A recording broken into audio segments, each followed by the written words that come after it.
বেরুগ্রাম গ্রাম পঞ্চায়েতের সাদিপুর গ্রামে শ্মশান কালী মায়ের পূজা। পূর্ব বর্ধমানের জামালপুরের ব্লকের বেরুগ্রামে গ্রাম পঞ্চায়েতের অন্তর্গত সাদিপুর গ্রামে শ্মশান কালী মায়ের পূজা অনুষ্ঠিত হলো। এই পূজাটি এই বছর চতুর্থ বছরে পদার্পণ করলো। এই শ্মশান কালী মায়ের পুজোতে সাদিপুরে বড় থেকে ছোট সবাই মেতে উঠেছে। শুধু সাদিপুর গ্রামে নয়, আশেপাশের গ্রাম থেকে মানুষজন এসে ভিড় করে। এখন কালী মায়ের পুজো উপলক্ষে প্রচুর মেলা বসেছে।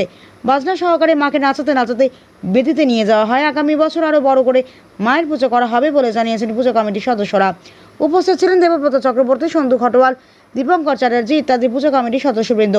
জামালপুর থেকে সুব্রত চক্রবর্তীর report, Jamalpur news live. Sadipur যে মহাশ্মশান কালী পূজার জন্য আজকে কালী পুজো, কি বলবেন? আজ দীর্ঘ প্রতীক্ষার অবসান, বহুদিন পর এই শ্মশান কালী পুজো আমাদের অনুষ্ঠিত হচ্ছে। গ্রামবাসী আনন্দিত এই পুজো উপলক্ষে সবাই খুব আনন্দে মাতোয়ারা। দীর্ঘদিন মায়ের এই পুজো হোক, আমরা এই কামনা রাখি। কত বছর ধরে চলছে এই পুজোটা? এটা এই 5 বছর ধরে আমাদের শ্মশান যতদিন উদযাপন হয়েছে ততদিন ধরে এই পুজো চলছে। এই পুজোটার গিয়ে কিছু অনুষ্ঠান আছে? এই পুজো নিয়ে অনুষ্ঠান বলতে এখন নতুন কমিটি, গ্রামবাসীদের সহযোগিতায় এই পুজো হচ্ছে। আগামী দিন সর্ববৃহৎ কিছু হবে সেটা আমরা আশা রাখি। এই পুজো আগামী দিন এই পুজো নিয়ে কিছু বলতে চান? আগামী দিন এই পুজো আমরা একটা সর্ববৃহৎ জায়গায় নিয়ে যাব। এই শ্মশান একটা বিশাল বড় জায়গা তৈরি হবে।